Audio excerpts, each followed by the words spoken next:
Ladies and gentlemen and ladies, welcome to another week, another episode of the Medicine Ball Podcast. You could have chosen to spend your time anywhere. You rock with me today. Thank you. I never take that lightly. Before we get into it, let my beat drop. Yes, that's right. Welcome to Medicine Ball with your boy LS3 to be exact. And if you ain't in shape, at least your brain should be. Welcome, ladies and gentlemen, to the Medicine Ball Podcast, where we focus on giving your brain a six-pack by exercising your mind. Now, exercising your mind means that you actively think about and deal with all situations by first seeking to do anything other than what you are normally programmed and or comfortable in doing. Now, if you're someone who struggles and wants to get better at thinking about things beforehand, as opposed to reacting in ways that require less effort, well, just like anything you want to get better at, it does require training, practice, and work. Now, I'm well aware that thinking about things beforehand as opposed to responding off instinct does require effort. And who doesn't prefer things that are easy? Well, the first step, my friends, can be very easy, and that's to begin to look at all things from an unbiased point of view, which in itself will increase your curiosity in life. Now, exercising your mind won't give you all the answers. You will, however, begin to look at things with more peace, understanding, and patience, while simultaneously equipping yourself with more tools and strategies to help you effectively deal with this thing called life. Now, before we go any further, I'm no doctor, no psychiatrist, no psychologist. I have, however, been diagnosed with bipolar disorder level 1 for 16 years. And to be honest, I got to a point in my life where I was looking at the person I was becoming versus the person I wanted to be. And that, among other things, required me to look at my mental health responsibly. So whether or not you're diagnosed or know someone who's diagnosed or have symptoms or just want to know more about it, it doesn't matter. Maybe you're one of the many people who could just use some tips, tricks, and different ideas to help you get through day-to-day life. Pull up a seat, kick up your feet. This is your family, man. Welcome home, no judgment zone. This week's episode 513, season 5, episode 13, Out of Bounds. Let's go. Welcome, ladies and gentlemen and ladies, to another week, another episode of the Medicine Ball Podcast. Real quick, like, subscribe, share this joint with somebody who you think might be going through something, please. All of that good stuff.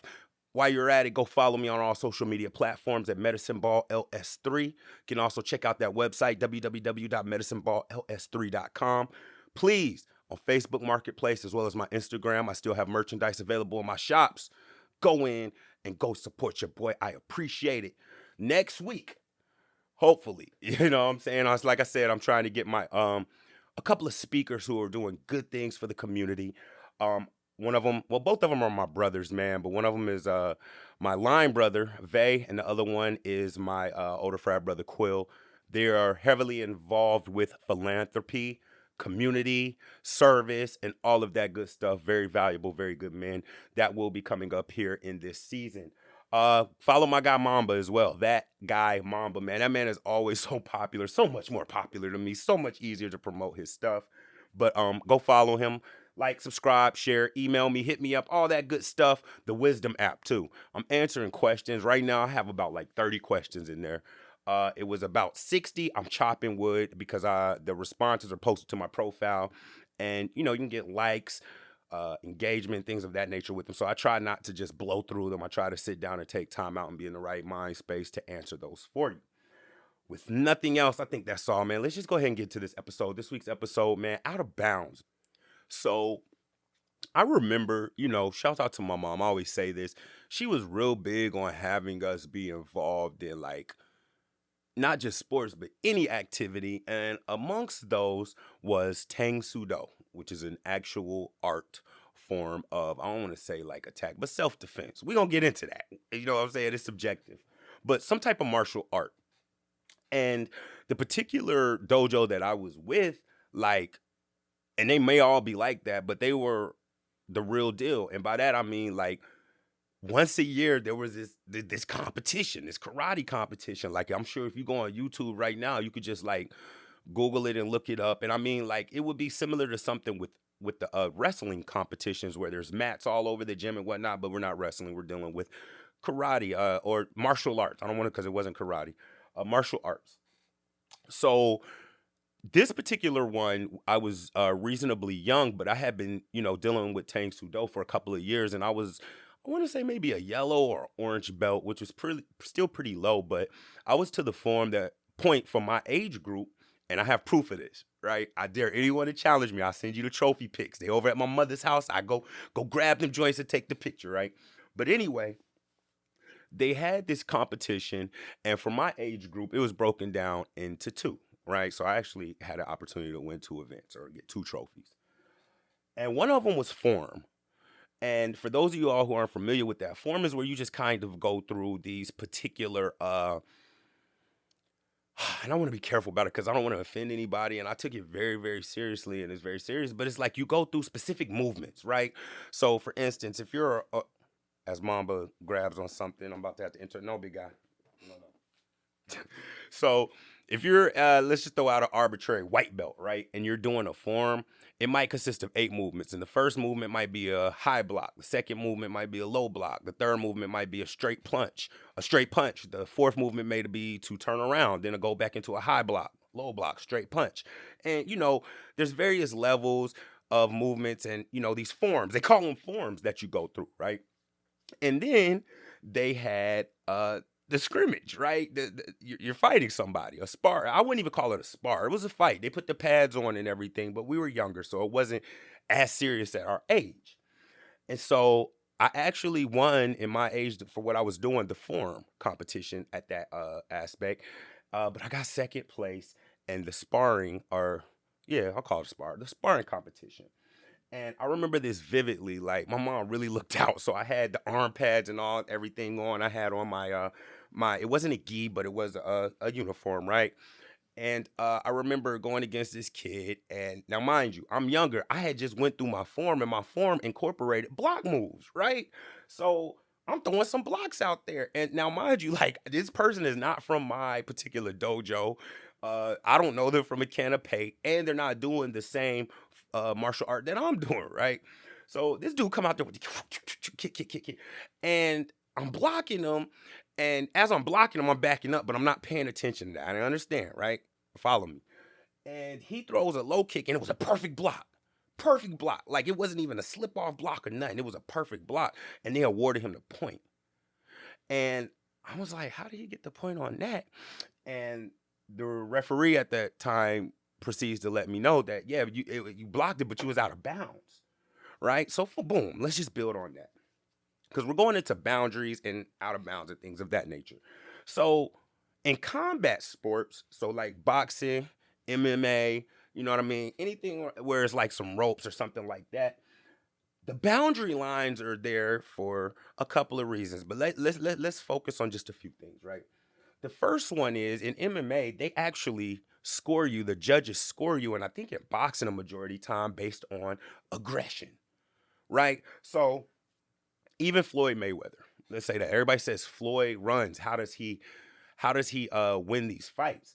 Well, Floyd understands points. You feel me? Yeah, he may jog, but when he do throw a punch, he's gonna hit you. You're not gonna block it. So if you go 12 rounds and you know that guy landed one punch and you landed 4, you win. Right? So it's the force aggression. Otherwise, some people would just run. Even when I think back, and I don't want to promote no violence, but one thing about street fights, like when I had my little street fights, one thing that was always um, apparent to me was just like if there's nothing to keep you in bounds to force the aggression per se, then some people would just like literally backpedal out of the situation. It lets you avoid the obstacle and aggression. And when you're into these sports, whether it be now, let's move over to non-combat sports. Basically, it's a boundary that allows the physicality, the rules of this game to operate, right? So when I lost that point and ended up coming in second place because I did lose that match, I didn't understand the boundary lines. All right. So let's build on that. So a boundary, and this is just a loose definition, is a line that marks the limits of an area, right? Limit of a subject or a sphere of activity. I like that, the sphere of activity. Like, so it's kind of like this is where we operating. While we within these lines, this sphere, right? This is how we're gonna operate. This is the game we're gonna play. Life contains those boundaries as well. Of course, with people and relationships, but also when it comes to working. You know what I mean? If you celebrate a little bit, it could be drinking. You know what I mean? It can be gambling. Side note, I was playing a little because it's just like you have to have these boundaries. But side note, like, so I'm a nerd. I play a Star Wars Galaxy of Heroes. If anybody knows what that is, it's a mobile game, but it's really got a big community. And long story short, they have a little store on there. You could play the game for free, but it just takes time to refill credits and things of that nature. And you have to collect so many character shards, they call them, in order to level your character up. So you might unlock Yoda, right? But it might be Yoda at 3 stars and the top is 7 stars. So you have to collect the Yoda shards 85 more times. Now you go to a 5 star Yoda. And then as you go up, it's more. So to get to 7 stars, you have to collect 100 shards of that character. So they refresh these battles and these stores and things of that nature to where you can go in there and really, after I thought about it, what it is it's gambling, right? It's gambling to try to see if you can collect these characters to complete these missions and so forth and so on. However, I have spent money on this game. Now, I don't do it often, but let me explain.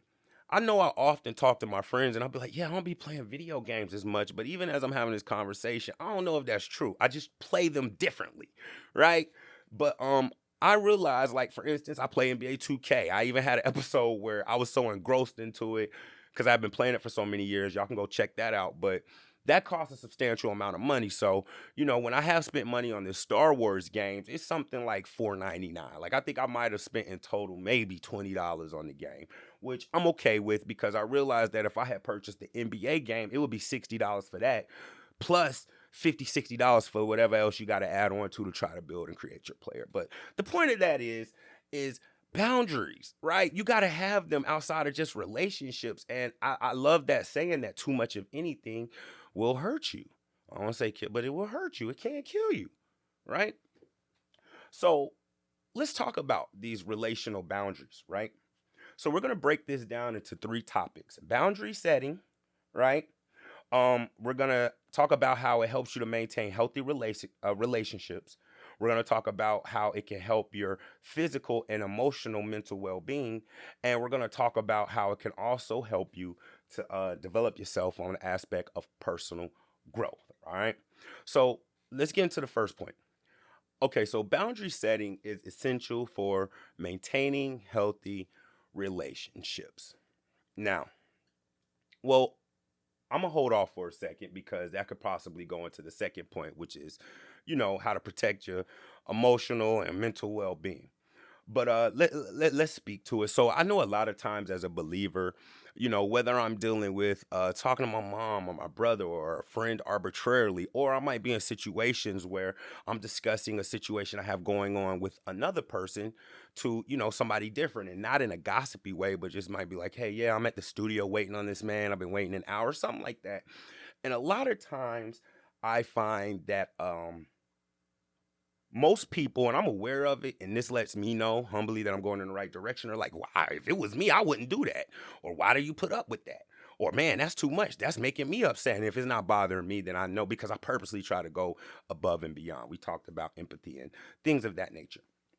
So I know a lot of times with me as a believer, though, it's a thin line. And this is one thing that I had to learn to help me to set boundaries, because when it comes to the spiritual aspect, and I always talk about empathy, and we show grace because God showed us grace, and I go into really deeply like how much grace He's shown us and how much forgiveness He shows us. Like I made that post.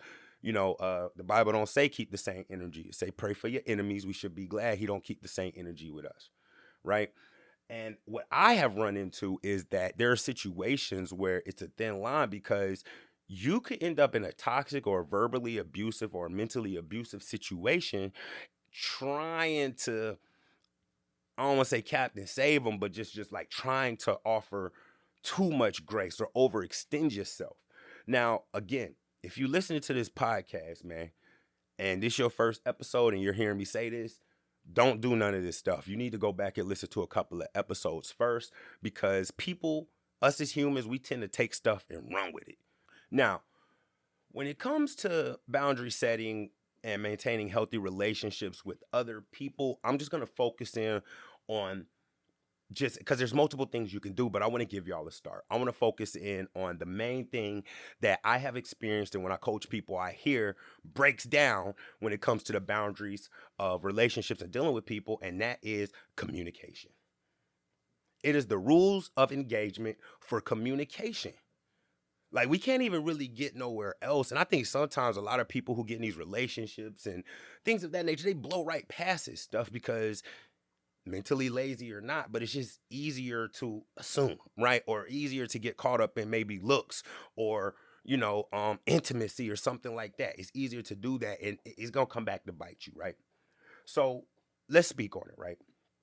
So one thing that I think is important is, and I'll say this, if the communication is natural, or both people are intellectual to some point or able to because communication is a skill, then you may not have to do this, but I don't see it often, right? So the first thing you have to do is kind of set these rules of engagement, expectations, limits. For instance, it's okay to have a difference of opinion, right? It's okay to have a dispute. Me personally, one thing that I'm not gonna allow is, and I'll put it in caveman tactic for you, I'm not gonna allow somebody to do something that my parents don't do to me, right? My parents don't just be yelling at me, calling me out my name, looking to say the most hurtful thing and low blow me, bro. My parents don't allow me to do that. So I will give a little bit leeway because as a believer, you know, and I'm pretty sure other believers struggle with this as well. When do you put your foot down, right? When do you understand that, like, yo, God's not cool with me taking this kind of abuse? God doesn't tell me to stand here and let somebody, drag me through that. But the main thing is, it's an everyday journey. Like, it's not one thing that you kind of always, my accountability partner, who I'm gonna get on the show too, or one of them, I always tell him, like, yo, the journey's never complete. You're never complete as a person. You got to do this stuff every day because it's a slippery slope, right? Now, as a leader and as somebody who coaches people and gives people advice, let me tell you what's going to happen. When you set these boundaries and limits, one or two things is going to happen first. This is like one of those puzzles where they're like, yo, if this is true, if you're on fire, go to step 2. If you're not on fire, go to step 1, right? So one or two things is going to happen and we go from there. When you kind of set expectations and limits, and mind you, this is after you see that it's not being amicable or it's just being disrespectful. And I get it. Some people are just loud and whatnot, but it's a difference between, being loud and then you being disrespectful or rude and not listening and all of that. One or two things, they're not going to want to talk to you anymore, which is okay because you're not being the person that's standoffish, right? You're still willing to talk. You just understand some ground rules, or you're going to get to a better place, which in the diagram, if they respect it, then you can move to part 2. Now, that in itself, they may not take it well initially, but if they get past it, it's going to help to build trust, respect, and understanding in relationships. Let me give y'all an example. Bro, I have a homegirl who's a close friend of mine. I ain't gonna put her name out. If you listen, you know me, you probably know who I'm talking about. I could literally plan a trip with this person and go across country, right? And not even have everything planned. Be okay with loaning each other money and knowing it's gonna get paid back and never have an issue with that person. Meanwhile, there's some people who I can talk to about a whole plan and get into detail with it and say, like, yo, these are our expectations on this trip, and it's gonna be a problem. The thing that's there is there have been trust and respect and understanding that has been built in that situation, so each person know where they stand. My homeboy, one of my accountability partners, bro, and I'm sure he don't mind me speaking on this, but his daughter, who I will now volunteer and say is my goddaughter, I'm one of her godfathers after I had to go do that. But long story short, he's not in a situation. He's out of state handling some business, right? I needed to get a gift to his daughter from him, right? That that required me to go to a place I hate, Walmart, right? Target and a couple of other things, and it got delivered. But long story short, afterward, when I'm talking to him and we laughing about it, he said something that stuck out to me. He was like, man, we understand each other. He was like, I know how you get sometime with your anxiety. And he said that to me. And guess what? I didn't take it personal because me and him have an understanding. I know he's not just going to disrespect me on that. Number one. Number two, I'm self-aware. I do be anxious. My anxiety do be getting to me. But I know that he got respect for me. He ain't taking no shots at me. Ha ha ha. After that, right? So you have to learn this communication boundary before you can go anything else when it comes to dealing with people, man. My father, man, and yo, I'm probably gonna have a YouTube channel come out with just some of the stuff me and my father go through. And it's like as he gets older and I get older and I get more grace, I just like handle it a different way, right? I know that my dad's kind of a wise guy. He gonna say something smart. You feel me?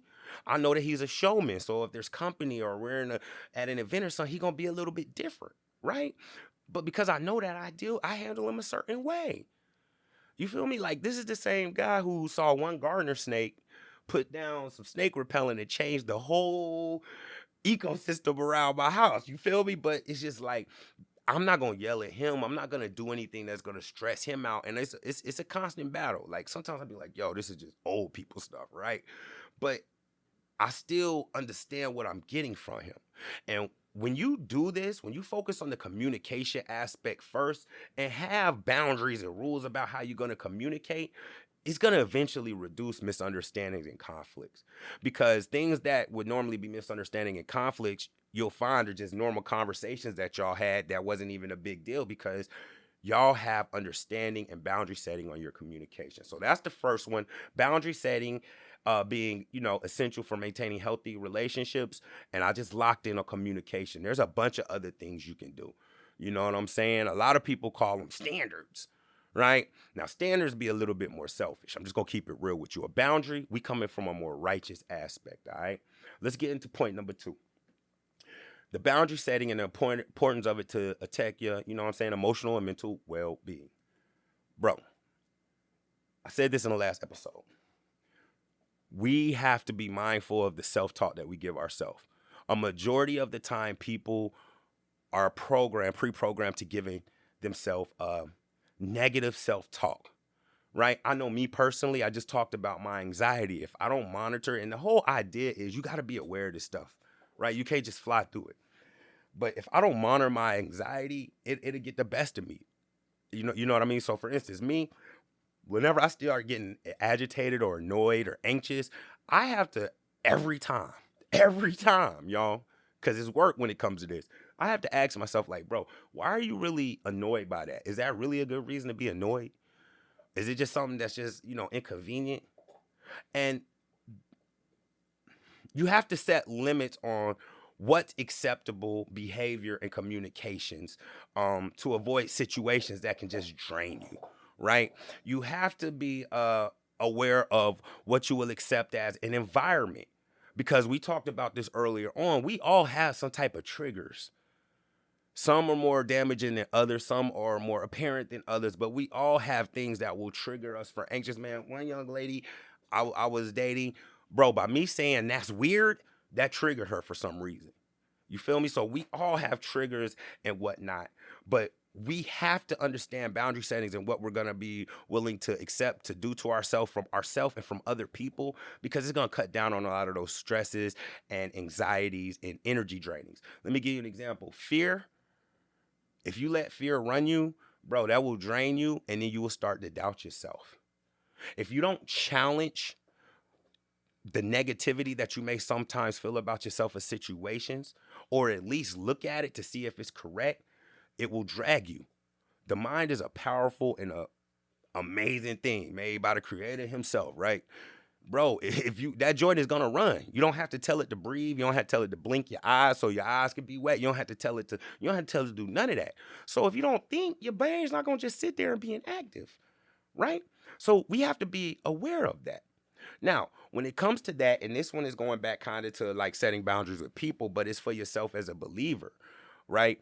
Bro, if you're in a toxic situation, and let me give you an example of a toxic situation, because most people tell you a toxic situation is just behavior like, yo, I know he wants to talk to me, so I'm going to ignore him because I know it makes him want to talk to me more. That's just some Teenage Mutant Ninja Turtle toxic. Let me give you another example of toxic relationship or behavior that most people don't see. If you're a person who's looking to be the best version of yourself, and every day you striving to do that, and you're with a person who's not and who's okay with where they're at, especially if they're not in a righteous place, if they're just like dwelling in the sin and the abyss, bruh, that's going to be toxic. that you got to set those type of boundaries on what you're willing to accept as well. I know me as a believer, bro, in retrospect, I totally understand why the Bible says don't have no sex till you married. It messes stuff up. It clouds your judgment. It will cloud your judgment. And if y'all are being honest, I think a lot of times if you're sexually active, bro, sex is going to make you go outside of having some class and knowing yourself and valuing yourself, and not in an arrogant way. But bro, if you trying to go to church every day and the chick you trying to date who y'all might have good sex is a stripper or posing nude, it's probably not going to work, bro. And it's going to eat at you. It's going to eat at your core as a believer, because we can go to scripture. The dark and the light can't exist together. Believers not even supposed to be with that type of person, right? But it's going to throw you too much off of your game. We got to stop letting this physical stuff affect our physical, right? Just because somebody looks good or might be preferable for you or might be eye candy, or if you're sexually active, they're good at sex, bro. Well, hell, if you working on being a diligent person and you waking up every day trying to go into the Bible, and they waking up every day going straight to Facebook, that's going to wear on you. You're selling yourself short, right? I know sometimes, a lot of times when I'm in the dating market, I get asked by women, they like, yeah, I might have this many kids and I don't want no more kids.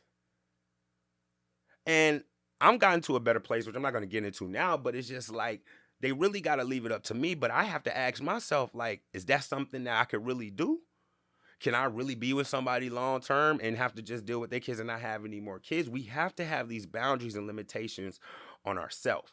It's going to help avoid triggering anxiety and anger and draining your energy, bro. Like, y'all ever heard where somebody, like, and I think this whole love stuff right now don't have boundaries, if you want to be honest. Y'all ever heard somebody be like, yo, you bring out the worst part of me? Like, I see it in movies and all the stuff where these people are supposed to be in love, and because you love them so much, they have the power to make you that mad. I don't know if that really makes sense. We have to set boundaries. If you're not a person who like to be arguing and all of that, bruh, it's going to get to a point to where you could get to a better place with that person, or you're going to have to, for the sake of yourself, set those boundaries to help protect your emotional and mental well-being. That stuff drains on you. It makes you start to question things. And when it comes to dealing with somebody in a relationship in the long term, it's going to build resentment. Real quick story, and then I'll get into the last one. Man, this young lady, and I don't know, well, I'm not even going to get into that, but I'm just going to say this. At the time when I really wanted to date her, and I was like head over heels in love with this person. She know who I'm talking about. But at this time, I was throwing parties, right? I was still producing music, but I was really, really active in that scene. So I was at the studio, I was at these mansions and doing all of that stuff. And I was younger and emotional, and I was on the tip where I was just like, yo, if you date me, I'll stop doing it, right? And she told me some of the, and this really made me like her more, but she told me some of the realest stuff ever. She was like, I wouldn't date you knowing that, because that's something that you love or something you're into right now. And eventually you're going to start looking at me. And this is just, not always, but she was definitely more mature than me on the mental aspect. She was like, you're going to start looking at me and seeing the things that you love that you let go of. And that was just really deep, but we have to have these boundaries. All right. All right. Last but not least, boundary setting when it comes to personal growth and self-esteem, bro. Let's talk about it. When people like have clear boundaries and they actually enforce them, because that'd be the other thing, right? And we're going to actually talk about that on this one right here. When they enforce them, a lot of times that can rub people the wrong way. Like, I used to look at powerful personalities, outspoken personalities, and it kind of annoyed me, because I'd be like, who does this person think they are? But in retrospect, as I got a little bit, more intellect, I realized what they doing is they're establishing stuff and they about to enforce it. And what they're actually doing is they're inserting their values, beliefs, and personal rights, which in retrospect, I respect that, right? Because that will help you when you start enforcing it and asserting that when it comes to self-development. That's going to help you develop a stronger sense of self-worth, self-respect, and self-esteem. Let me explain.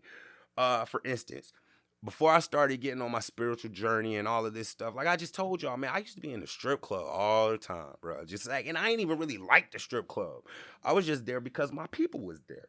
But when I started looking at the kind of woman I wanted to attract, what I wanted to bring, reading in the Bible and whatnot, it just started becoming like not a sense of my identity. And I mean, this kind of goes back to number one when it comes from boundary setting, when it comes to communicating in relationships with people. There are certain things that certain people that I've known for a while won't even say to me or in front of me. And it's because in some way or another, whether it be, well, it's not even somewhere or another. I know what it is. I live it. I try not to talk it. I try to live it. I've established and enforced these boundaries. 7 or 8 years ago, I might go get with some cousins on my father's side of the family, and they would have no problem with me hopping in the car when some other things was going on, right? Nowadays, they probably tell me like, yo, cuz, don't ride with me on this one. You follow me? That helps establish my identity because I realize that, and I don't do it for this reason, but it's like a beacon of light. You know what I'm saying? It's somebody who is being positive and trying at least to rise above it, right? Like my cousins that hit me up for something silly, but they won't hit me Sunday morning. They'll hit me Sunday in the afternoon. They'll be like, cuz, I knew you was at church earlier, but you know what I'm saying? And it can help you when you set those boundaries for yourself, help you establish your identity and your self-esteem. Now, I want to make it very clear when it comes to these things that we were talking about. A large part of setting boundaries, because it's almost like peer pressure. Like a lot of people will tell you there's things that they know better than, or there's things that they know they shouldn't subject themselves to, but for whatever reason, I'm always empathetic, they still do. So the most important thing, and I'm gonna leave it with this, to establishing these boundaries and knowing how to keep things from going out of bounds or to keep yourself from going out of bounds, is you have to enforce it. All right. Yo, we're going to wrap up this episode 513, Out of Bounds. I love y'all. We're going to get my frat brothers in here, Vay and Quill. We're going to talk about some good stuff, whether it comes to brothership, service, philanthropy, all of that good stuff. Please go like, subscribe, share, follow me online. Check out the marketplace, cop some merch. I appreciate it. Reach out to me, and remember, each and every day, look to do 2 things.